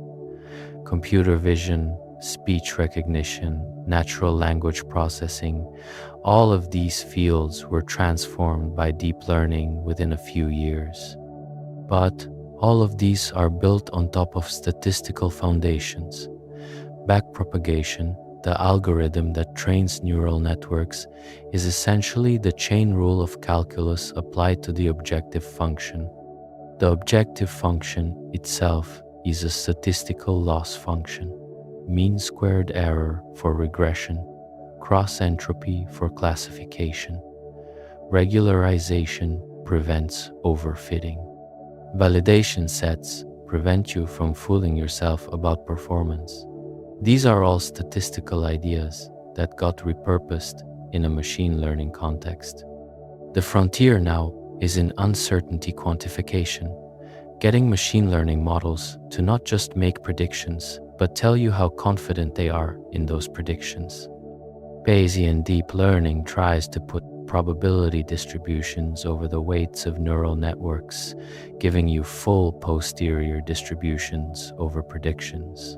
Conformal prediction is a newer approach that provides rigorous coverage guarantees without making distributional assumptions. These are places where the two traditions, classical statistics and machine learning, are genuinely converging. There's something we haven't talked about yet that's increasingly important: the ethics and limitations of statistical modeling. Statistical models are built on data, and data reflects the world as it is, including all the inequalities, biases, and injustices in that world.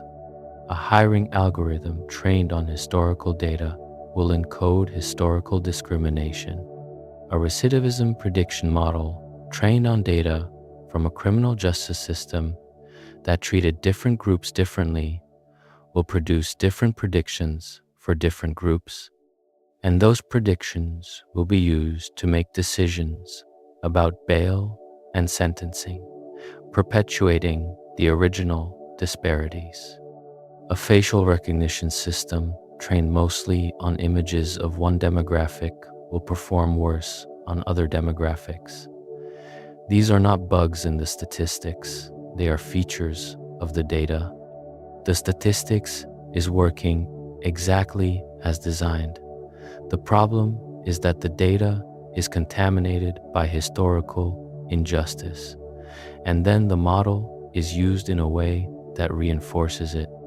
Fixing this requires thinking carefully about what data you're using, how you're measuring outcomes, what fairness means in your specific context, and whether statistical prediction is the right tool at all for certain high-stakes decisions. There's also the question of what the model even measures. Recidivism models predict whether someone will be arrested again, not whether they will actually commit a crime, because we can only measure what gets recorded, and what gets recorded reflects who gets policed. This is a measurement problem wrapped inside a statistical problem, wrapped inside a policy problem. While we're on the topic of ethics and statistics, we should talk about meta-analysis, because it's one of the most powerful tools we have for dealing with the replication crisis and with the inevitable variability in individual studies.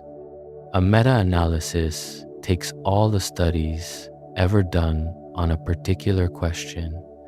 Does this drug work? Does this educational intervention help? Does this economic policy reduce unemployment? And combines their results statistically. Instead of looking at one study with 100 participants, you're looking at 50 studies with a total of 10,000 participants. the power to detect real effects goes up dramatically, but meta-analysis has its own complications.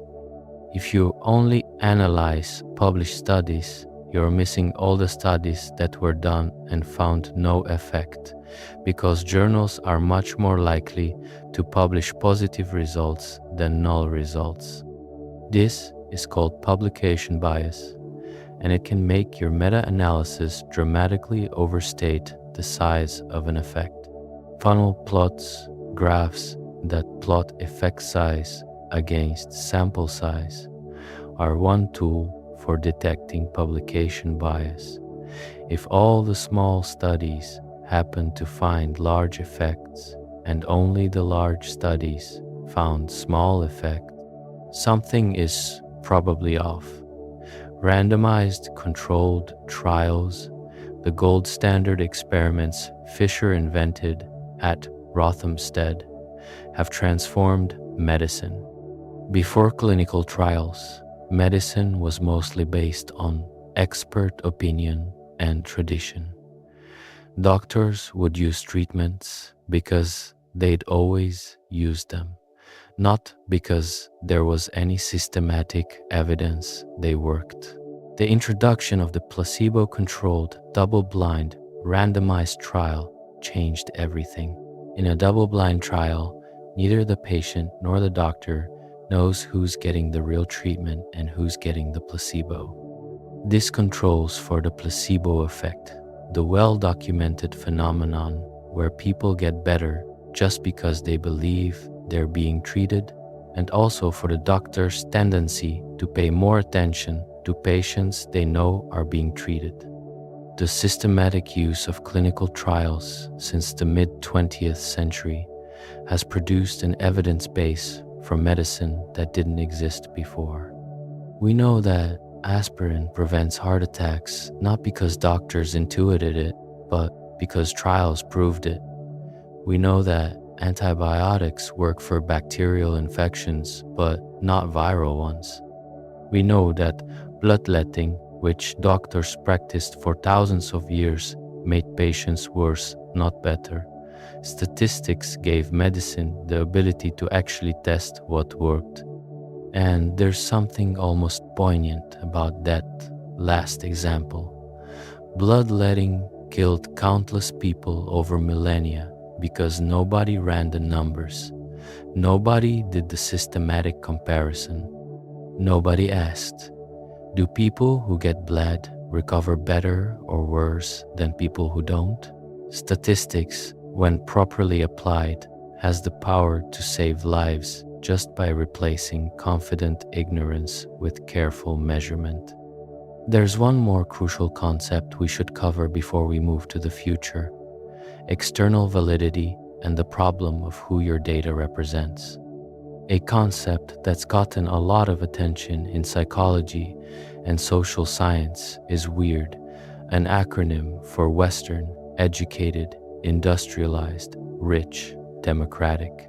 Researchers Joseph Henrich, Stephen Hine, and Ara Norenzayan pointed out in 2010 that the overwhelming majority of psychology experiments had been conducted on subjects who fit this description, typically college students at American and European universities.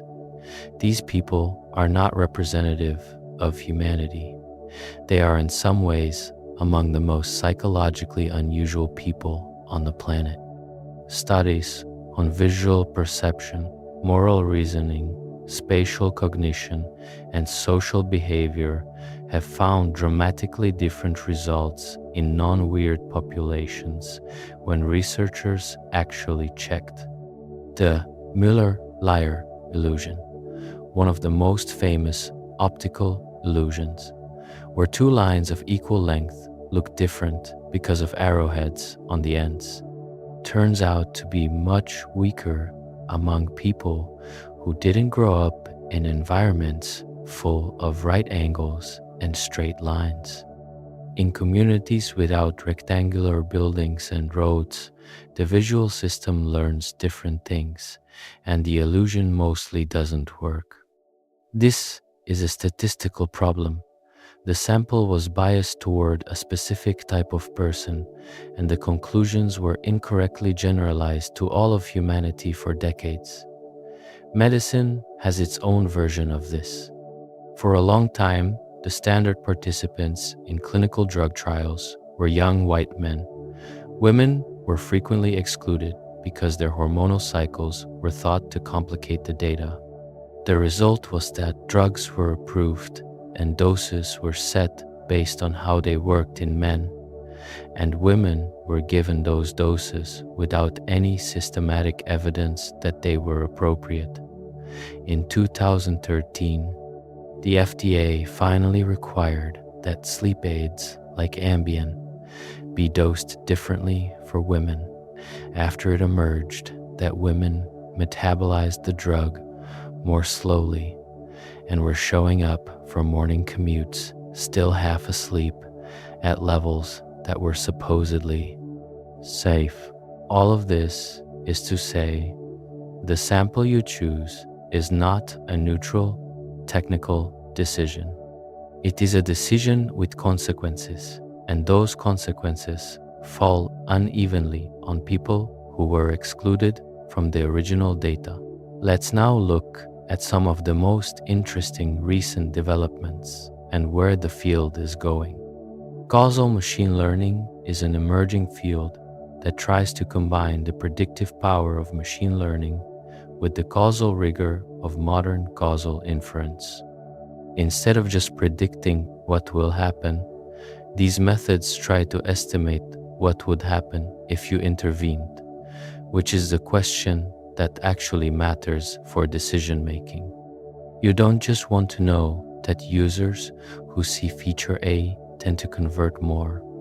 You want to know whether showing feature A to a particular user would cause them to convert more. Those are very different questions. Federated learning is a technique for training machine learning models on data that can't be centralized, because it's spread across many devices, or because centralizing it would violate privacy. Instead of moving the data to the model, you move the model to the data. Each device trains on its local data and sends back only the model updates, not the data itself. The updates get aggregated. This is how Google trains some of its models on what you type on your phone without ever seeing your actual messages. Differential privacy is a mathematical framework for adding carefully calibrated noise to statistical outputs so that no individual data point can be inferred from the published statistics. The Census Bureau in the United States adopted differential privacy for the 2020 census, which caused enormous controversy among researchers who relied on precise, small area estimates. The trade-off between privacy and data utility is a real statistical problem with no perfect solution. Causal discovery, the problem of learning the causal structure of a system from observational data alone, is one of the hardest and most important open problems in statistics. If you have data on a bunch of variables, can you figure out which ones cause which without running any experiments? In general, this is impossible to do uniquely. But under certain assumptions, linearity, non-Gaussianity, or restrictions on the complexity of the causal graph, there are algorithms that can do it. These methods are being applied in genomics, neuroscience, and economics with increasing success. Automated machine learning, or AutoML, is developing systems that choose the model architecture, the hyperparameters, and the feature engineering automatically, optimizing for prediction performance without human intervention. At the current rate of development, a lot of the routine work in data analysis is going to be automatable within the next decade. What's likely to remain irreducibly human is the part before the modeling, deciding what question to ask, figuring out what data to collect, thinking through the causal assumptions, and translating the statistical output back into meaningful conclusions. Okay, let's talk about the future. And here I want to separate what we can say with some confidence from speculation and theory, because both are interesting. The thing we can say with real confidence is that statistics is going to become more important, not less. The world is generating more data every year, an almost incomprehensible amount of data, and making sense of that data is going to require statistical thinking at every level. The organizations, governments, and individuals who understand statistics well are going to have a significant advantage over those who don't. This is already true, and it's going to become more true. We can also say with confidence that the boundary between statistics and computing is going to keep dissolving. The methods that matter in practice are increasingly the ones that work at scale, that can process terabytes of data and billions of parameters. Those methods require significant computational infrastructure, and the people who develop them need to understand both the statistics and the computing. The replication crisis is not going away. It's going to get worse before it gets better, as people dig deeper into the published scientific literature and find more and more results that don't hold up. But it's also driving real change: pre-registration of studies, open data sharing, larger sample sizes, effect size reporting, meta-analysis. The tools and norms of science are being reformed in real time, and statistics is at the center of that reform. Now, for the more speculative stuff, which I personally find the most interesting. There's a theory in the field of causal inference that we're approaching something like a causal revolution, where the shift from thinking about association to thinking about causation is going to transform how we use data in the same way that the Frequentist revolution transformed science in the 20th century. Judea Pearl has made this argument explicitly, and he's not alone. The idea is that once you have the mathematical tools to reason about counterfactuals, what would have happened if we'd done something different? You can ask and answer questions that correlation-based methods can never touch. Policy evaluation, treatment effect estimation, root cause analysis, all of these become much more tractable. The practical implication of this, if it plays out, is massive. Right now, most of what data-driven businesses do is correlational. They find patterns in data and act on those patterns. Our recommendation algorithm notices that people who buy product A often buy product B, so it recommends B to people who buy A. That might be useful, but it doesn't answer the question. If we recommend B to someone who bought A, will that recommendation actually cause them to buy B, or would they have bought B anyway? The causal question is different from the correlation question, and the causal question is the one that actually matters for business decisions, policy decisions, and medical decisions. Causal AI, machines that don't just find patterns but understand mechanisms, is where some of the most interesting research in the field is happening. There's another interesting theory about the relationship between Bayesian statistics and artificial intelligence. Some researchers think that Bayesian reasoning, updating beliefs in light of evidence using Bayes' theorem, is not just a statistical method, but actually a description of what rational inference looks like in general.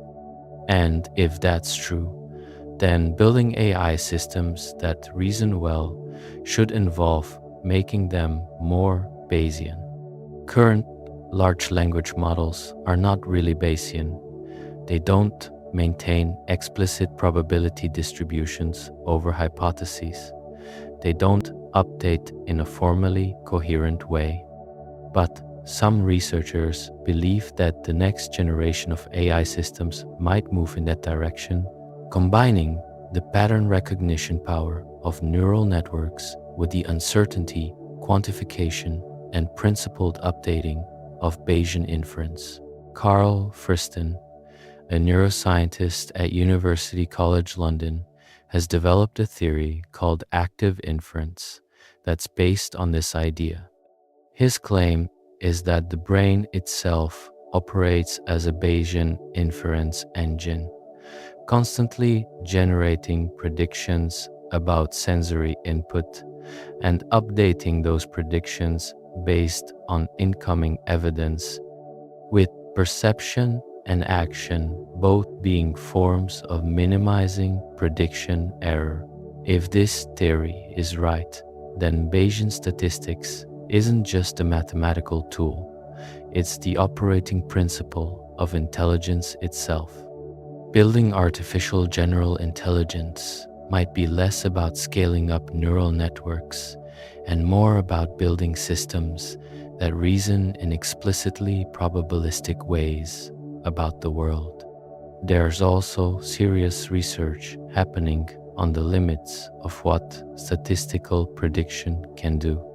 The physicist and statistician Nassim Nicholas Taleb has argued that for certain kinds of systems, financial markets, pandemics, geopolitical events, the statistical distributions that describe normal variation are irrelevant to the outcomes that actually matter, because those outcomes are driven by extreme events in the tail of the distribution that are essentially unpredictable. He calls these black swans. The mathematical models that most financial institutions use to manage risk are built on normal distributions, and events like the 2008 financial crisis revealed how completely wrong those models can be in their predictions of tail risk. Statistics is powerful within its domain of validity. Identifying where that domain ends is one of the deepest problems in the field. Here's a prediction I'll stake.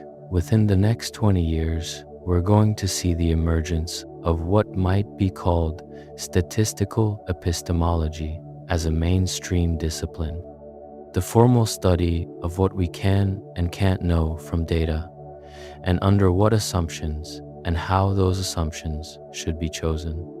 Right now, there's a strange gap in scientific practice.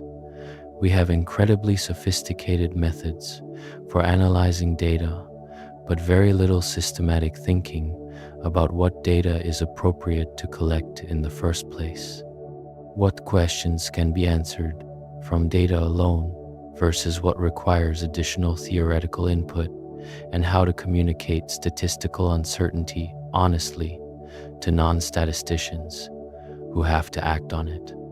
That gap is going to become increasingly costly as statistical models get deployed in higher stakes contexts: medical diagnosis, criminal justice, financial regulation, and there's going to be enormous pressure to develop better frameworks for thinking about these problems. There's a fascinating open question in the theory of machine learning about why deep neural networks work as well as they do. These networks are massively over-parameterized. They have far more parameters than data points, which by classical statistical theory should guarantee catastrophic overfitting. But they don't overfit. They generalize. Why?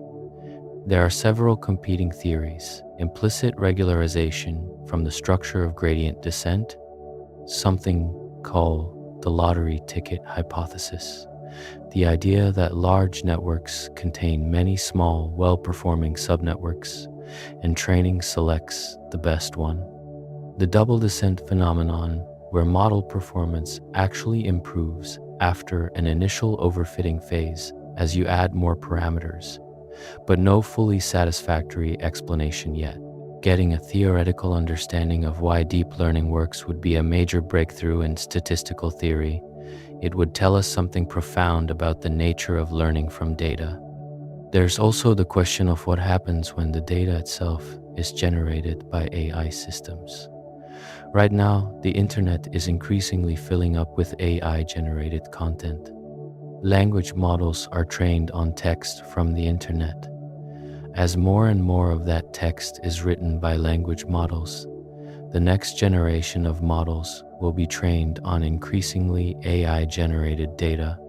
There's serious theoretical work suggesting that this could cause what's called model collapse, where the models gradually lose touch with the diversity of the original human-generated data and become increasingly uniform and degraded.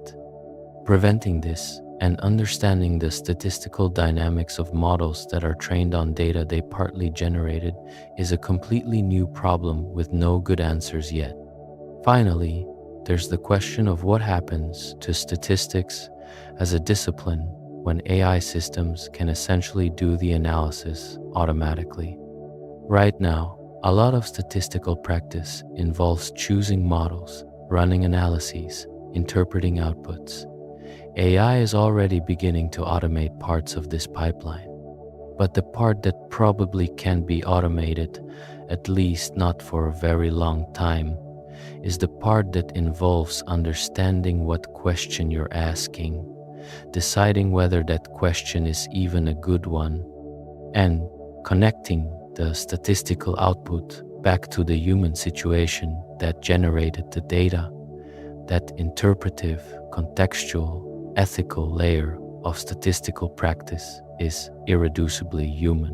And as AI makes the technical parts easier, that layer is going to become more important, not less.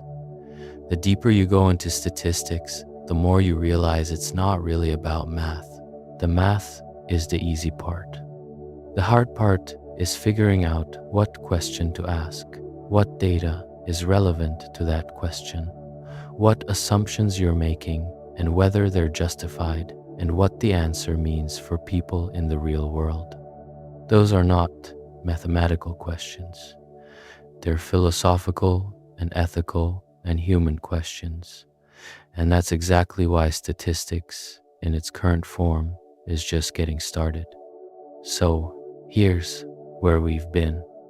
We started with Babylonians scratching numbers into clay 3,800 years ago. We watched the Romans count their citizens every 5 years. We saw John Grant read mortality records in London coffeehouses and figure out that you could draw conclusions about populations from samples. We sat in on the correspondence between Pascal and Fermat in 1654 as they figured out how to divide gambling stakes fairly and accidentally invented probability theory. We watched Bernoulli prove that large samples converge on truth. Demoivre discovered the bell curve. Bayes write a paper about updating beliefs that got ignored for 200 years. Laplace estimate the population of France without counting everyone. We watch Gauss use least squares to find a lost planet. We saw Florence Nightingale use a circular chart to save lives because nobody was going to read a table of numbers. We watched Pearson build the machinery of modern statistics and Fisher tear it apart and rebuild it better, all while fighting with each other so bitterly that the field had to wait for one of them to die before it could move forward. We experienced the Bayesian Frequentist war, a philosophical argument about what probability even means that has been going on for 300 years and is not going to be resolved anytime soon. We witnessed the machine learning revolution, which turned out to be less of a departure from classical statistics and more of a scaling up of it with better computers.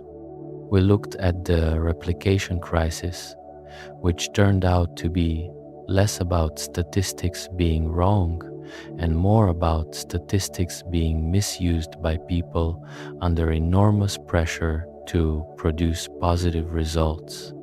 And we looked at where this whole extraordinary project is heading.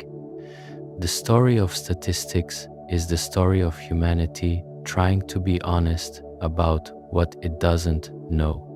Every single concept in this field, every formula, every test, every model exists because someone recognized that the world is complicated and uncertain, and that the only way to navigate it honestly is to take that uncertainty seriously.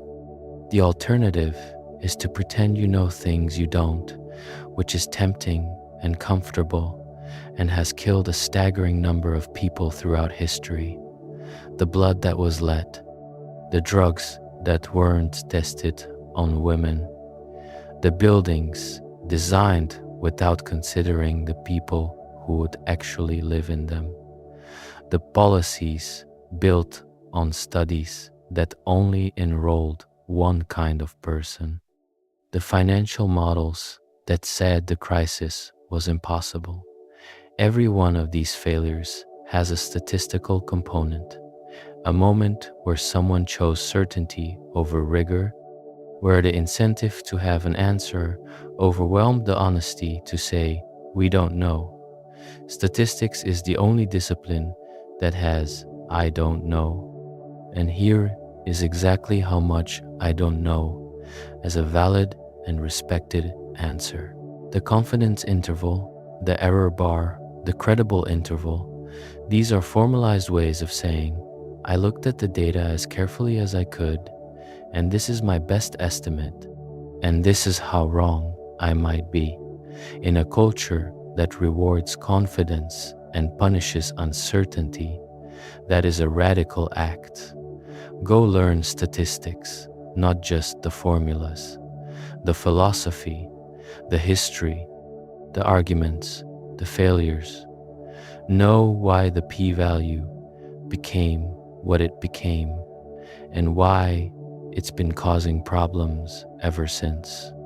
Know why Bayes' theorem sat ignored for 2 centuries and then became the backbone of modern machine learning. Know why Florence Nightingale chose a rose diagram and not a table of numbers. Know why a haberdasher sitting in a 17th century coffee house reading death records matters to how your doctor makes decisions today. The world runs on data. The data runs on statistics. And statistics runs on the accumulated work of people who cared enough about the truth to think carefully, disagree loudly, and build something that lasts.